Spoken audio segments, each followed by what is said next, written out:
Hello everyone, this is आकाश वांगडाले और आप सभी देख रहे हैं आपका अपना फेवरेट एजुकेशनल प्लेटफॉर्म जिसका नाम है मैग्नेट ब्रेन्स हिंदी मीडियम, जहां पर आपको मिलती है क्वालिटी कंटेंट एजुकेशन बिल्कुल फ्री ऑफ कॉस्ट। मतलब ये कि यहां पर आपको कोई रजिस्ट्रेशन नहीं करवाना है और ना ही कोई कूपन कोड लगाना है। हमारा सिर्फ एक ही उद्देश्य है, शिक्षित भारत, विकसित भारत और समृद्ध भारत। और भैया अब बात हो रही है कक्षा 9वीं की सुपर 30 रिवीजन सीरीज की, क्योंकि आप लोगों की जो परीक्षाएं हैं बिल्कुल सिर पर आ चुकी है। और घबराने वाली बात नहीं है, क्योंकि मैं 30 मिनट के अंदर इस पूरे चैप्टर के कॉन्सेप्ट को आपके दिमाग के अंदर क्या करने वाला हूं, फिट करने वाला हूं। तो बड़े ध्यान से इस वीडियो को देखिएगा, इस लेक्चर को आप देखिएगा, जो भी आपको डाउट होगा उससे आप कमेंट बॉक्स में पूछ लीजिएगा। चलिए स्टार्ट करते हैं और देखते हैं कि भैया ये जो पूरा चैप्टर है इसमें कौन सी चीजें हैं जैसे हमें अपने खोपड़ी के अंदर फिट रखना है, जिससे क्या होगा कि जब परीक्षा में क्वेश्चन पूछा जाएगा तो आपको बन जाएगा। बात समझ में आ रही है? अब भैया अध्याय का नाम क्या है? हमारे आसपास के पदार्थ। अब ध्यान से सुनो, हमारे आसपास जितनी चीजें हैं, बात समझ में आई? हमारे आसपास जितनी चीजें हैं या तो वो छोटी हो सकती है जैसे कि इलेक्ट्रॉन, प्रोटॉन, न्यूट्रॉन, या फिर वो थोड़ी बड़ी हो सकती है जैसे कि एटम और मॉलिक्यूल्स। वो थोड़ी और बड़ी हो सकती है जैसे कि ये पेन, थोड़ी और बड़ी हो सकती है जैसे कि कोई चट्टान। हिमालय से लेकर बादल तक, तारे से लेकर रेत तक, सारी चीजें कैसी हैं? पदार्थ, यानी कि मैटर है। मतलब ये कि यदि हम इसके डेफिनेशन की बात करें तो बहुत ध्यान से देखिएगा, जिन वस्तुओं का द्रव्यमान होता है, हमारे आसपास की हर वो चीज जिसका द्रव्यमान होता है और यदि वो स्थान घेरती हैं, उनका कुछ आयतन होता है, तो उन्हें हम क्या कहते हैं? पदार्थ कहते हैं। और इसके अंदर बहुत सारे जो हैं क्या आ गए भैया? एग्जाम्पल्स आ गए। पत्थर हो गया, बादल हो गया, तारे हो गए, पौधे हो गए, पशु हो गए, जीव हो गए। ठीक है जी, बोलो यस सर। पेन हो गया और भैया आपकी कॉपी हो गई, बोलो यस सर। बात समझ में आई? तो वो सारी चीजें जिनके पास द्रव्यमान होना चाहिए, कम या ज्यादा कोई फर्क नहीं पड़ता, पहली बात। दूसरी बात, वो कुछ ना कुछ स्थान यानी कि आयतन घेरते हैं। बात समझ में आई? इनको हम कहते हैं पदार्थ। साथ में यदि हम बात करेंगे कि भैया पंच तत्व क्या होते हैं, तो जैसा कि आप जानते हो कि जो भारत के प्राचीन दार्शनिक लोग हैं, इन्होंने कहा था कि भैया पदार्थ को 5 मूल रूपों में हम क्या कर सकते हैं? वर्गीकृत कर सकते हैं, जिन्हें हम लोग बेसिकली क्या कहते हैं? पंच तत्व कहते हैं। बात समझ में आएंगे? बोले यस सर। चलिए अब क्या करेंगे, ध्यान से देखिएगा। अब पदार्थ तो हमने पढ़ लिया। अच्छा, एक और चीज, आज की जो क्लास है ना, वो 1.5x स्पीड पर होने वाली है, इसलिए बड़े ध्यान से पूरे नोट्स के फॉर्मेट में बेटा ये चैप्टर आप लोगों के लिए लेकर आया हूं। बहुत ध्यान से एक कॉन्सेप्ट को सुनिएगा, जो पढ़ाया जा रहा है उसका स्क्रीनशॉट ले लीजिएगा और उसका भी एक पीडीएफ बना लेना। बात समझ में आई? नोट्स भी बन जाएंगे, रिवीजन भी हो जाएगा, मजा आ जाएगा। राइट, बोलो यस सर। चलो तो हम बात करते हैं कि जो पदार्थ होते हैं उनका क्लासिफिकेशन कैसे होता है। तो ध्यान से देखिएगा, आधुनिक वैज्ञानिकों ने पदार्थ को 2 तरीकों से बेसिकली क्लासिफाई किया गया है, भौतिक गुणधर्म और रासायनिक गुणधर्म। बात समझ में आ रही है? तो 2 तरीकों से आप पदार्थ को क्लासिफाई यानी कि वर्गीकृत कर सकते हो। राइट, जिसमें आता है भौतिक गुणधर्म और आता है भैया रासायनिक गुणधर्म। राइट, बोलो यस सर। चलो इतना नोट करो, Harri up Harri up Harri up. बढ़ेंगे आगे इस कहानी को लेकर, बड़े ध्यान से देखिएगा। सबसे पहले हम बात करने वाले हैं किसी भी मैटर यानी कि पदार्थ के भौतिक स्वरूप के बारे में। तो ध्यान से देखिए, पदार्थ यानी कि जो द्रव्य होता है। एक और चीज देखो देखो देखो, द्रव्य जो है ना, ये पदार्थ होता है। बोलो यस सर। जो द्रव्य है वो क्या होता है? पदार्थ होता है। और द्रव जो होता है ना बेटा, वो अवस्था होती है। कौन सी चीज होती है? अवस्था। तो दोनों के बीच में क्या होता है? डिफरेंस। द्रव्य बोले तो पदार्थ और द्रव बोले तो अवस्था। और ये एक ऐसा कॉमन डाउट है जो सबको होता है। मतलब जब मैं स्टूडेंट था, हालांकि एक टीचर लाइफ टाइम स्टूडेंट होता है, पर फिर भी बात समझ में आई, जब मैं पढ़ रहा होता था तब मुझे बड़ा कंफ्यूजन होता था द्रव्य और द्रव में। तो परेशान नहीं होना, ध्यान से कॉन्सेप्ट को सीखना है। चलिए, पदार्थ या द्रव्य जो है वो अलग अलग प्रकार के कणों से मिलकर बना हुआ है, और पदार्थ के कण बहुत छोटे छोटे होते हैं, और ये इतने छोटे होते हैं कि हम इन्हें देख भी नहीं सकते।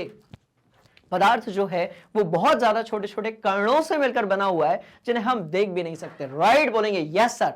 चलिए दूसरी बात, अब पदार्थ के जो कण होते हैं उनके अभिलाक्षणिक गुण जो हैं वो बेसिकली कैसे होते हैं? बहुत ध्यान से देखिएगा कि भैया पदार्थ के जो कण होंगे इनके बीच में रिक्त स्थान होता है। पदार्थ के जो कण होते हैं, right, right right right right right right, बोलो yes sir yes sir yes sir yes sir. देखो बीच बीच में आपको गैप दिख रहा होगा, बीच बीच में आपको गैप दिख रहा होगा। इसका मतलब क्या हुआ कि पदार्थ के जो भी कण होंगे इनके बीच में भैया रिक्त स्थान होता है। क्लियर है कहानी, बोलो यस सर। दूसरा पॉइंट जो हमें दिमाग के अंदर फिट रखना है कि पदार्थ के जो कण होते हैं वो निरंतर गतिशील होते हैं।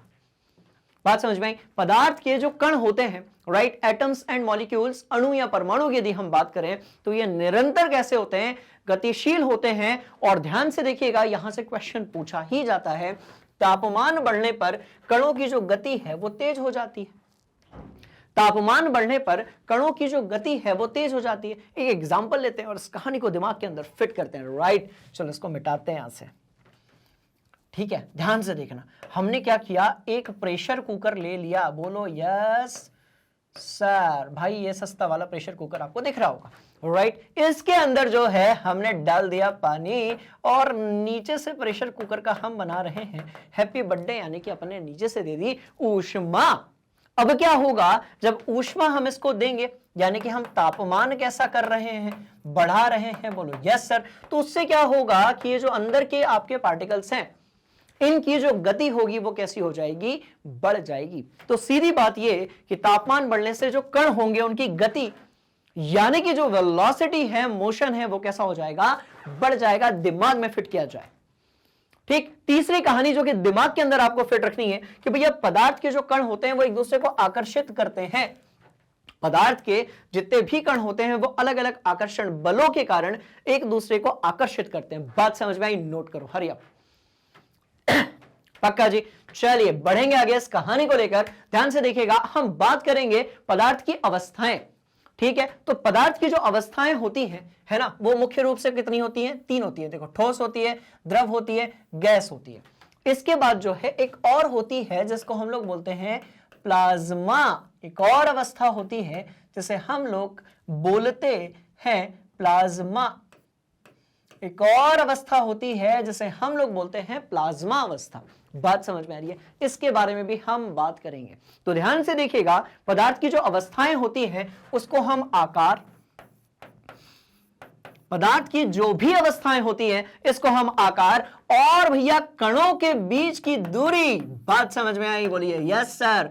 कणों के बीच की, कणों की बीच की, कणों के की नहीं के, कणों के बीच की दूरी के हिसाब से, कणों के बीच की दूरी के हिसाब से, राइट, हम जो है पदार्थ की अलग अलग अवस्थाओं को क्या करते हैं, विभाजित करते हैं। बात समझ में आ रही है, बोलिए यस सर। और मुख्य रूप से कौन सी है, ठोस है, द्रव है और गैस है। हम बात करेंगे यदि ठोस की, तो ऐसे पदार्थ जिनका आकार और आयतन निश्चित होता है, जैसे कि ये पेन, आकार और आयतन दोनों कैसे हैं, निश्चित हैं। दूसरी बात ये, जिनकी सीमाएं स्पष्ट होती हैं वो ठोस कहलाते हैं। ये बल लगाने पर टूट जाते हैं परंतु इनका आकार नहीं बदलता है। बात समझ में आई? इंटरेस्टिंग कहानी। इसी का जो है दूर का नहीं, पास का भाई है द्रव यानी कि लिक्विड। बड़े ध्यान से देखिएगा, ठीक है। ऐसे तरल पदार्थ जिनका आयतन निश्चित परंतु आकार निश्चित नहीं होता, और ये जिस बर्तन में रखे जाते हैं उसी का आकार जो है वो धारण कर लेते हैं, इनको हम कहते हैं लिक्विड यानी कि द्रव। हम बात करें यदि गैसों की, तो भैया ये पदार्थ की अवस्था का तीसरा रूप है जिसका ना तो आयतन फिक्स होता है और ना ही आकार फिक्स होता है। इंटरेस्टिंग कहानी ये है कि गैस के जो अणु होते हैं, गैस के जो परमाणु होते हैं, गैस के जो कण होते हैं, इनके बीच की दूरी जो है वो कैसी होती है, ज्यादा होती है। ठोस में कणों के बीच की दूरी जो होती है वो बेसिकली कैसी होती है, कम होती है। बात समझ में आ रही है? तो ध्यान से देखिएगा, एक बड़ी इंपॉर्टेंट चीज यहां पर लिखी हुई है कि जब भी हम गैस की बात करेंगे, ठीक है, संपीड़ितता इसकी बहुत ज्यादा होगी, मतलब इसको हम कंप्रेस कर सकते हैं, इस पर हम प्रेशर लगा सकते हैं। बात समझ में आई? नोट किया जाए, बढ़ेंगे आगे, पक्का। चलो, हाँ जी, विसरण की हम बात करेंगे, डिफ्यूजन की हम बात करेंगे। एक ऐसा टॉपिक है जहां से बहुत सारे क्वेश्चंस हमेशा आपके एग्जाम में पूछ लिए जाते हैं। बड़े ध्यान से देखिएगा, दो विभिन्न पदार्थों के कणों का स्वतः मिलना विसरण कहलाता है। बात समझ में आ रही है? दो विभिन्न पदार्थों के कणों का स्वतः मिलना विसरण कहलाता है। बात समझ में आई? समझने की कोशिश करते हैं, बड़े ध्यान से देखिएगा। जैसे कि आपने यहां पर एक अगरबत्ती लगाई, आपने यहां पर भी एक अगरबत्ती लगाई, बात समझ में आई। अब एक में आपने चंदन की खुशबू वाली अगरबत्ती लगाई, चंदन, बात समझ में आ रही है। और एक में आपने कौन सी लगा देंगे, चंदन और मेरे को याद नहीं आ रहा, हाँ गुलाब, गुलाब।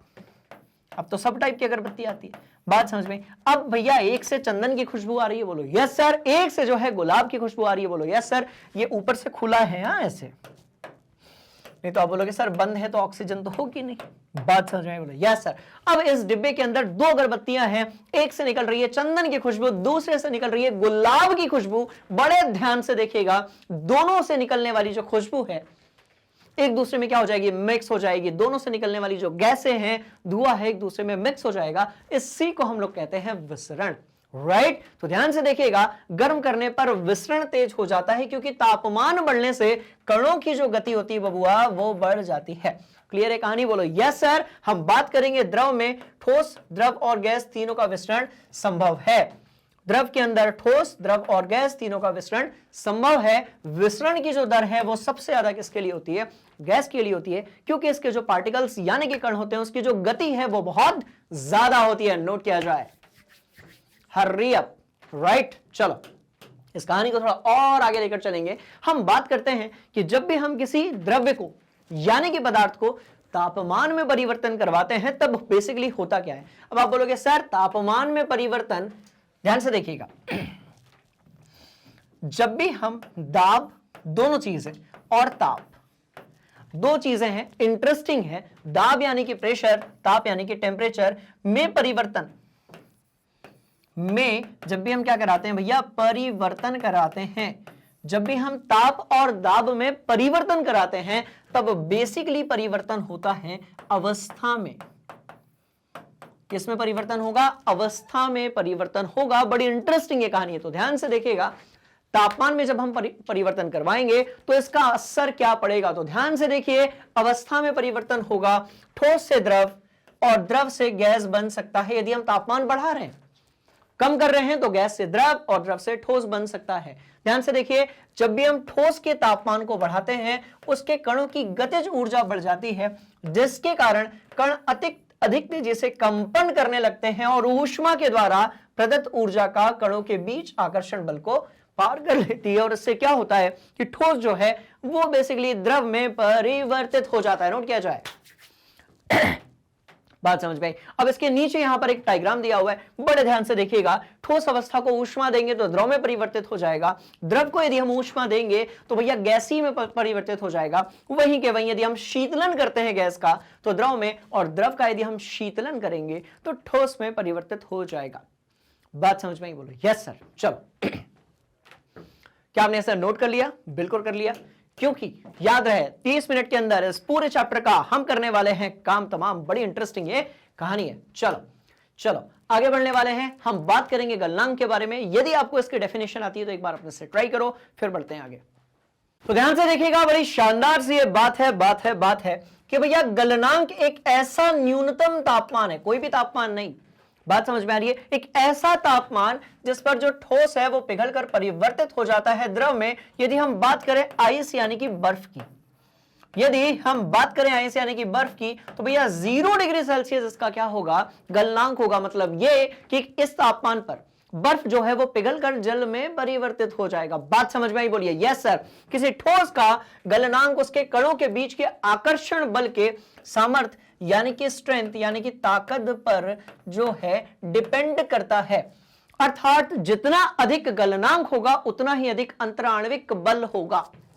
जितना अधिक गलनांक होगा उतना ही ज्यादा अंतराण्विक बल होगा, इंटरमोलिक्यूलर फोर्स ऑफ अट्रैक्शन होगा। बात समझ में आ गई। तो गलनांक क्या है, एक तापमान है जिसमें कोई भी ठोस पिघल कर बन जाता है द्रव। ठीक है जी, बोलो यस सर। पढ़ेंगे आगे इस कहानी को लेकर। हम बात करेंगे गुप्त ऊष्मा के बारे में, यानी कि लेटेंट हीट के बारे में। एक ऐसी ऊष्मा या ऊर्जा, ध्यान से देखिएगा, गुप्त ऊष्मा का अर्थ है छुपी हुई ऊष्मा, अर्थात वह ऊष्मा जो कणों के बीच के आकर्षण बल को तोड़ने में प्रयुक्त होती है तथा अवस्था परिवर्तन लाती है, जबकि उस दौरान तापमान स्थिर होता है। बात समझ में आई। अब मानकर चलते हैं कि हमारे पास जो है बर्फ है, बोलो यस सर। हमारे पास क्या है, बर्फ है, और बर्फ जो है वो 0 डिग्री सेल्सियस पे, बोलो यस सर। बर्फ जो है वो 0 डिग्री सेल्सियस पे है। अब यदि इसको मुझे बनाना है क्या, जल, मुझे बनाना है जल, राइट, और 0 डिग्री सेल्सियस पर ही बनाना है, तो मैं यहां पर एक ऊष्मा दूंगा, मैं यहां पर एक ऊष्मा दूंगा जिसके कारण अवस्था परिवर्तित होगी पर तापमान नियत बना रहेगा। बात समझ में आ रही है? जिसके कारण अवस्था जो है उसमें परिवर्तन होगा पर तापमान जो है वो कांस्टेंट यानी कि नियत बना होगा। ऐसी ऊष्मा जिसके कारण अवस्था में परिवर्तन होता है और तापमान नियत बना होता है, उसको हम बोलते हैं गुप्त ऊष्मा। बात समझ में आ गई? यहां पर ध्यान से देखेंगे, टेम्परेचर में कोई भी चेंज नहीं होगा। क्लियर है कहानी? बोलो यस सर। इसका काम होता है कि कणों के बीच के जो आकर्षण बल होते हैं उसमें क्या लाना, परिवर्तन लाना। नोट किया जाए, शानदार ये कहानी है। हम बात करने वाले हैं राइट संगलन की प्रासुप्त यानी कि गुप्त ऊष्मा। ठीक है, लेटेंट हीट ऑफ फ्यूजन। इसका मतलब क्या होता है, ध्यान से देखिएगा, वायुमंडलीय दाब पर 1 केजी ठोस को वायुमंडलीय दाब, जिसे हम एटीएम या एटमॉस्फेरिक प्रेशर भी कहते हैं, वायुमंडलीय दाब पर 1 केजी ठोस को उसके गलनांक पर, वायुमंडलीय दाब पर 1 केजी ठोस को उसके गलनांक पर द्रव में बदलने के लिए जितनी ऊष्मीय ऊर्जा चाहिए होती है उसे हम कहते हैं गलन की, यानी कि गलन यानी कि फ्यूजन की गुप्त ऊष्मा। बात समझ में आ रही है? मतलब 0 डिग्री सेल्सियस या फिर 273 केल्विन। ध्यान से देखेंगे, अभी हम तापमान परिवर्तन भी सीखने वाले हैं। 0 डिग्री सेल्सियस या फिर 273 केल्विन पर जल के कणों की ऊर्जा उसी तापमान पर बर्फ के कणों की ऊर्जा से कैसी होगी, अधिक होगी, क्योंकि भैया जल द्रव है और बर्फ जो है वो कैसा है, राइट, तो ठोस है। क्लियर? बोलो यस सर। स्क्रीनशॉट लिया जाए, शानदार ये कहानी है, राइट। चलिए थोड़ा और आगे हम बढ़ेंगे, हम बात करने वाले हैं किसके बारे में, वाष्पीकरण की गुप्त ऊष्मा के बारे में। मतलब ऐसी ऊष्मीय ऊर्जा जिसके हिसाब से आप 1 किलो द्रव को, ध्यान से देखिए, 1 किलो द्रव को आप किस में परिवर्तित कर रहे हो, ध्यान से देखिए, गैसीय अवस्था में परिवर्तित कर रहे हो। इसको हम बोलेंगे क्या, इसको हम बोलेंगे वाष्पीकरण की गुप्त ऊष्मा। That's all. खेल खत्म हो चुका है, अगले पड़ाव की तरफ हमारी कहानी आगे बढ़ रही है। ध्यान से देखिएगा, अभी हमने ये देखा था कि किस प्रकार से तापमान परिवर्तन से अवस्था में परिवर्तन होगा। अब हम ये जानेंगे कि किस प्रकार से दाब में परिवर्तन से अवस्था में परिवर्तन होगा, राइट। तो ध्यान से देखिए, दाब यदि आप बढ़ाते हो तो इससे क्या होगा कि पदार्थ के जो कण होंगे उनको एक दूसरे के पास लाया जा सकता है और अवस्था में परिवर्तित किया जा सकता है। इसको हम समझने के लिए क्या करते हैं, बहुत ध्यान से देखिए। हमने यहां पर भैया एक डिब्बा ले लिया और इसके अंदर गैस भर दी। बोलो यस सर। हमने इसके अंदर क्या चीज भर दी, तो भैया हमने इसके अंदर गैस भर दी। आप बोलोगे ठीक है सर। अब एक काम करते हैं, सिर्फ इसको ऊपर से संपीड़ित करते हैं, मतलब कि ऊपर से जो है हम इसके ऊपर क्या लगाने वाले हैं, प्रेशर। ऊपर से हम क्या लगाएंगे बाबू, हम दाब लगाएंगे। अब जब ऊपर से हम प्रेशर यानी कि दाब लगाएंगे तो आप ध्यान से देखिएगा, सारे जो अणु होंगे, सारे जो परमाणु गैस के होंगे वो पास पास में आने लगेंगे। जब ये पास पास में आने लगेंगे तो ये चीज गैस से कैसी हो जाएगी, द्रव में परिवर्तित हो जाएगी। बात समझ में आई? तो गैस को द्रव में परिवर्तित करने के लिए हमने दाब बढ़ा दिया। इसका मतलब ये कि तापमान के साथ साथ दाब जो होता है वो बड़ा इंपॉर्टेंट पैरामीटर है अवस्था में परिवर्तन के दौरान, राइट। जैसे देखो, अमोनिया गैस पर दाब बढ़ाने पर और तापमान घटाने पर द्रवीय अमोनिया में बदल जाता है। तो आपको यदि गैस को द्रव करना है तो दाब बढ़ाइए और तापमान घटा दीजिए, वो जो है लिक्विड में परिवर्तित हो जाएगा। शानदार ये कहानी, नोट किया जाए, राइट। चलिए इसको और आगे लेकर हम चलेंगे। हम बात करेंगे अब ऊर्ध्वपातन यानी कि सब्लिमेशन की, एक ऐसी प्रक्रिया जिसमें ठोस पदार्थ सीधे द्रवीय अवस्था में नहीं जाएगा, सीधे जो है गैसीय अवस्था में जाएगा। जैसे कि आप जानते हो नेफ्थलीन की गोलियां या फिर कपूर को आप जलाते हो तो भैया ये ठोस से पिघलता नहीं है, सीधे परिवर्तित हो जाता है किसमें, गैस में। बात समझ में आई? तो ठोस से सीधे गैस में परिवर्तित होना या फिर गैस से सीधे ठोस में परिवर्तित होना क्या कहलाता है, सब्लिमेशन यानी कि ऊर्ध्वपातन। बात समझ में आ रही है? इसके बहुत सारे एग्जाम्पल हैं, बहुत ध्यान से देखिएगा। जैसे कि अमोनियम क्लोराइड, कपूर यानी कि कैम्फर, आयोडीन और नेफ्थलीन की गोलियां। साथ में हम बात करते हैं शुष्क बर्फ यानी कि ठोस, ध्यान से देखेंगे CO2 के बारे में। बड़ी इंटरेस्टिंग ये कहानी है, एक एक चीज को सुनिएगा और यदि कोई डाउट आता है कमेंट बॉक्स पे जाकर अपने डाउट को आप पुट कर दीजिएगा, राइट। हम बात करते हैं, राइट, द्रव अवस्था में परिवर्तित हुए बिना गैस से सीधे ठोस में बनने की प्रक्रिया को क्या कहा जाता है, निक्षेपण कहा जाता है। कहीं कहीं किताबों में निक्षेपण नहीं लिखा होता है, उसके लिए भी वो लोग ऊर्ध्वपातन वर्ड ही यूज करते हैं। ठीक है, नोट कर लो। ठीक, तो ऊर्ध्वपातन पे बहुत सारे क्वेश्चंस पूछ लिए जाते हैं। जो भी चीज यहां पर लिखी गई है उदाहरण के साथ में उसको शानदार तरीके से अपनी कॉपी और अपने दिमाग के अंदर आप सब लोग क्या करने वाले हैं, सेट करने वाले हैं। चलिए पक्का जी, चलो और आगे बढ़ेंगे इस कहानी को लेकर। हम बात करने वाले हैं वाष्पीकरण यानी कि इवेपोरेशन के बारे में। ध्यान से देखिएगा, द्रव के क्वथनांक से कम किसी भी तापमान पर द्रव जब वाष्प में परिवर्तित हो जाता है तो उसको हम वाष्पीकरण कहते हैं। अब ये क्या होता है समझने की कोशिश करते हैं। ठीक है देखो, यदि कहीं पर जल है और जल को यदि अपने को वाष्प बनाना है तो तापमान कितना चाहिए, 100 डिग्री सेल्सियस चाहिए। मतलब बिना 100 डिग्री सेल्सियस के तो वाष्प बनेगा ही नहीं। बात समझ में आई। पर आपने देखा होगा हमारे रूम का जो तापमान होता है वो 30 डिग्री सेल्सियस है। मान लेते हैं कि हमारे जो कक्ष का तापमान है वो कितना है, 30 डिग्री सेल्सियस। अब भैया आपने यहां पर एक गिलास बनाते हैं, रुको। अब जो है यहां पर आपने क्या किया, एक गिलास रखा है, इसके अंदर पानी रखा हुआ है, गिलास ऊपर से खुली हुई है। ठीक है, अब क्या इसको आप गर्म करते हो, नहीं करते। उसके बाद भी क्या होता है, कुछ दिनों में, कुछ समय में ये पानी अपने आप हमको बिना दिखे वाष्प बनकर उड़ना शुरू कर देता है। और धीरे धीरे जैसे समय बीतता जाता है, राइट, धीरे धीरे जैसे समय बीतता जाता है वैसे वैसे क्या होता है, इसका लेवल कम होता जाता है। इसका मतलब ये कि 100 डिग्री सेल्सियस से भी कम क्या है, तापमान है, तब भी इसकी अवस्था में परिवर्तन तो हो रहा है ना। तो ये जो बड़ी स्लो होने वाली प्रोसेस है इसको हम कहते हैं वाष्पीकरण। बात समझ में आई। और वाष्पीकरण कैसी है, तो भैया एक सतही परिघटना है। Got it. सतह के कण पर्याप्त ऊष्मा या ऊर्जा ग्रहण करके उनके बीच का परस्पर आकर्षण बल को पार कर लेते हैं और द्रव को किसमें परिवर्तित कर देते हैं, वाष्प में। बात समझ में आई। और वाष्पीकरण से होती है ठंडक। वाष्पीकरण से क्या होती है, ठंडक होती है। इसलिए आपने देखा होगा कि भैया मटके का जो पानी होता है, बात समझ में आ रही है, वो ठंडा लगता है। साथ साथ में जब गर्मियों के समय पर बहुत ज्यादा हम लोगों को पसीना आता है और हम किसी हवादार जगह पर बैठ जाते हैं तो हमें जो है ठंडक फील होती है, क्योंकि हमारी जो स्किन है वो एकदम चलती फिरती जैविक जो है एसी यानी कि एयर कंडीशनर है। चलो नोट करो, बात समझ में आ गई। इंटरेस्टिंग ये कहानी को थोड़ा और आगे लेकर चलेंगे। हम बात करने वाले हैं वाष्पीकरण को प्रभावित करने वाले कारकों के बारे में। बहुत ध्यान से देखिएगा, सतह के क्षेत्रफल पर बढ़ने पर, सतह का क्षेत्रफल यदि बढ़ जाएगा तो वाष्पीकरण बढ़ जाएगा। बड़ी इंटरेस्टिंग सी कहानी कि जब हम कपड़ों को धोते हैं और उसके बाद जब हम उनको सुखाते हैं तो भैया फैलाकर सुखाते हैं, क्योंकि सतह जो है वो बढ़ जाती है, क्षेत्रफल बढ़ जाता है और जल्दी जल्दी जो है अणु बाहर निकलने लगते हैं जल के, राइट। तो बड़े ध्यान से देखिए, सतह का क्षेत्रफल बढ़ाने पर वाष्पीकरण बढ़ जाएगा, वहीं के वहीं तापमान बढ़ाने पर भी वाष्पीकरण बढ़ जाएगा। इसीलिए जो है ध्यान से देखिएगा, गर्मियों के समय पर कपड़े जल्दी सूखते हैं, वहीं के वहीं ठंड के समय पर थोड़े देरी से सूखते हैं, राइट। चलो कुछ और पॉइंट्स हैं जिसको हम सीधे दिमाग के अंदर फिट करेंगे। हम बात करेंगे आर्द्रता यानी कि ह्यूमिडिटी में कमी। आपने देखा होगा बारिश के समय पर क्या होता है कि जब आर्द्रता या ह्यूमिडिटी बहुत बढ़ जाती है, कपड़े देरी से सूखते हैं।